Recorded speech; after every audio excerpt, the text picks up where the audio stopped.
संगीत सरिता।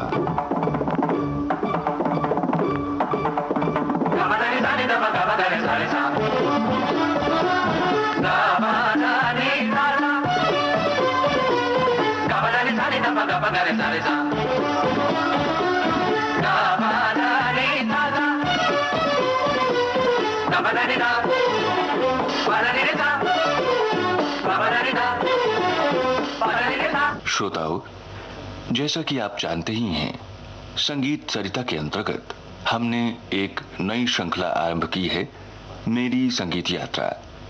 हमारी इस श्रृंखला के अतिथि हैं सुप्रसिद्ध फिल्म संगीतकार श्री राहुल देव बर्मन। फिल्म संगीत के विभिन्न पक्षों पर आपसे बातचीत कर रहे हैं जाने माने फिल्म लेखक, गीतकार, निर्माता और निर्देशक श्री गुलजार एवं सुप्रसिद्ध पार्श्व गायिका श्रीमती आशा भोसले। आज प्रस्तुत है इसी श्रृंखला की दूसरी कड़ी।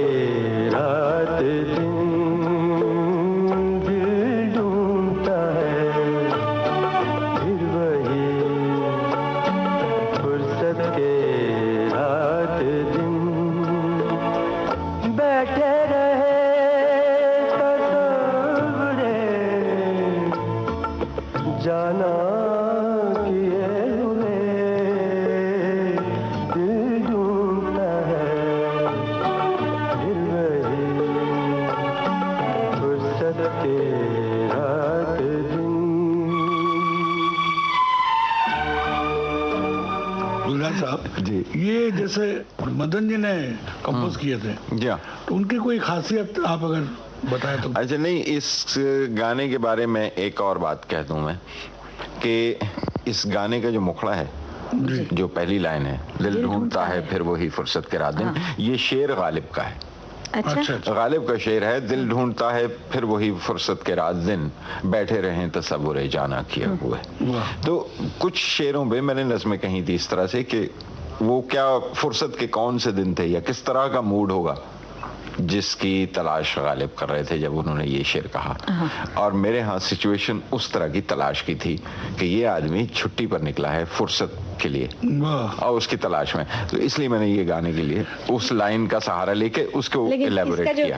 फुर्सत जो गाने में आया है बहुत सुंदर है, जैसे दिल ढूंढता है फुर्सत के रात दिन, वो जो फुर्सत के जो लाइन है उसमें लय में। अरे नहीं, वो मदन जी का कमाल तो वैसे आप जानते हैं, वो उस्तादों में हैं। मदन जी हमारे उस्ताद हैं, जैसे गालिब उस्ताद थे उसी तरह से म्यूजिक में वो उस्ताद थे। आपने एक बात देखी मदन भैया के लिए कि उनके गाने गजल या ठुमरी, कजरी ऐसे ही ज्यादा इस्तेमाल होते थे फिल्मों में, क्या बात थी?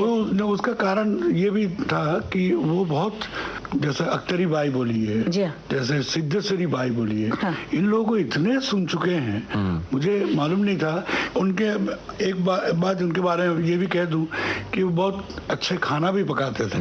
वो तो ये तजुर्बा मैं, ये आपने भी एक्सपीरियंस किया हो? मैं अपने स्वाद से बता सकता हूँ क्योंकि वो बर्मन साहब मतलब मेरे पिताजी के लिए कभी कभी खाना बना के लेके आया करते थे, और खास तौर से टिंडे गोश्त पका के लेके आया करते। मैंने तो भिंडी गोश्त खाया था।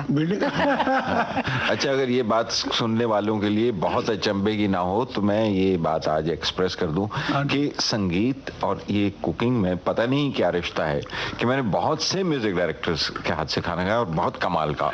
मैं बताऊं, मदन जी, सलील चौधरी, अल्लाह रखा खां साहब, और पंचम जो खुद बहुत अच्छा बनाते हैं। आशा जी के साथ इनके साथ लगी रहती है, जिद लगी रहती है। मैं और एक गुनी आदमी के बारे में कहूँगा जो अली अकबर खान साहब है, जो मेरे गुरु हैं।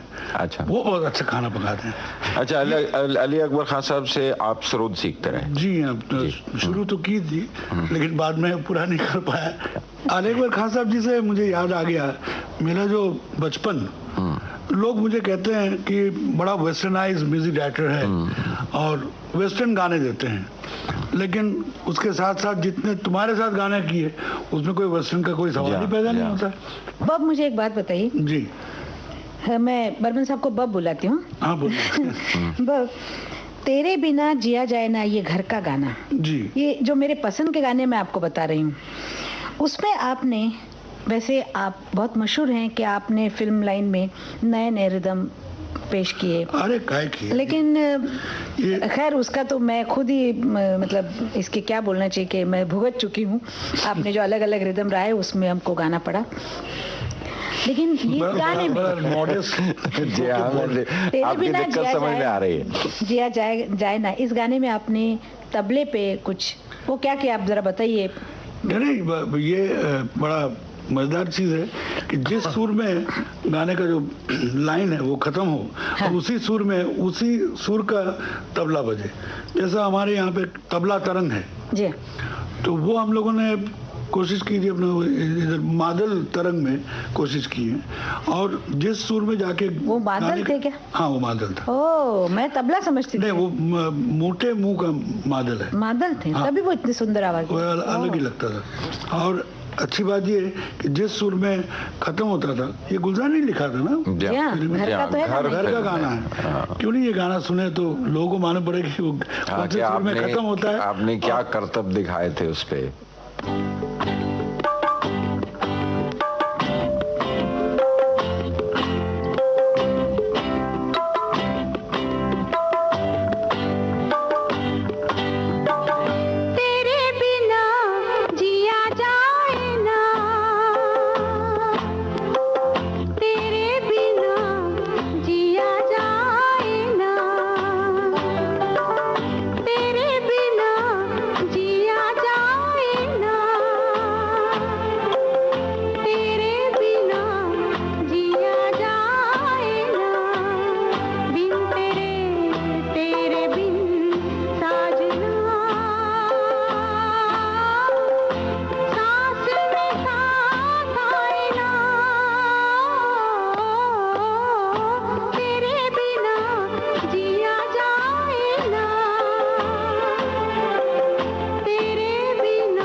रहना बीती जाए,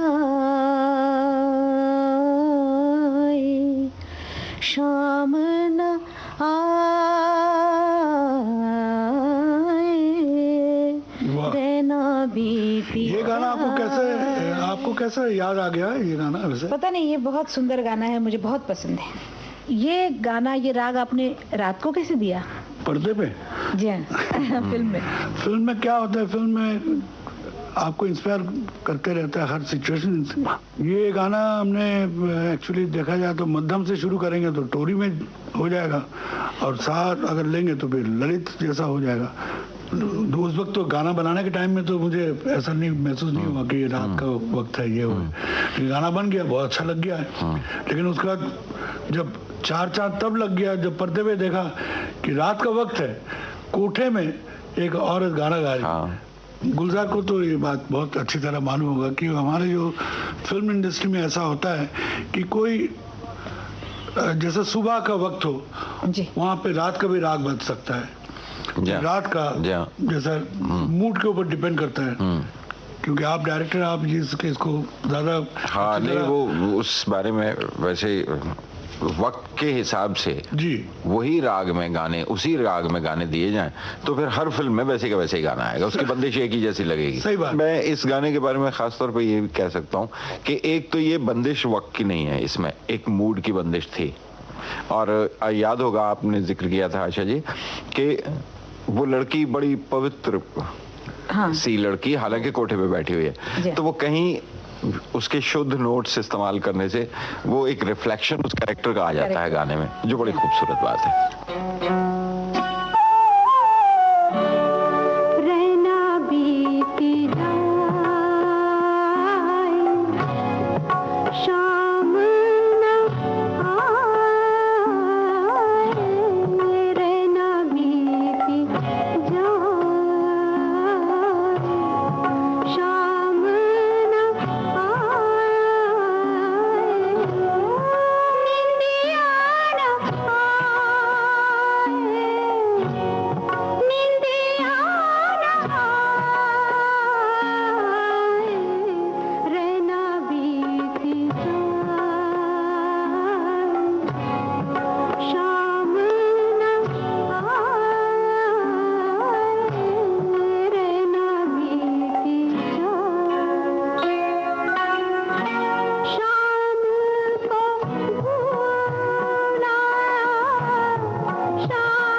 संगीत यात्रा सुप्रसिद्ध फिल्म संगीतकार श्री राहुल देव बर्मन से की गई बातचीत पर आधारित ये थी इस श्रृंखला की दूसरी कड़ी। बातचीत कर रहे थे जाने माने फिल्म लेखक, गीतकार, निर्माता और निर्देशक श्री गुलजार एवं सुप्रसिद्ध पार्श्व गायिका श्रीमती आशा भोसले। संगीत सरिता के अंतर्गत मेरी संगीत यात्रा इस श्रृंखला की दूसरी कड़ी अब समाप्त होती है। विविध भारती के संग्रहालय से प्राप्त इस कार्यक्रम की प्रस्तुतकर्ता छाया गांगुली।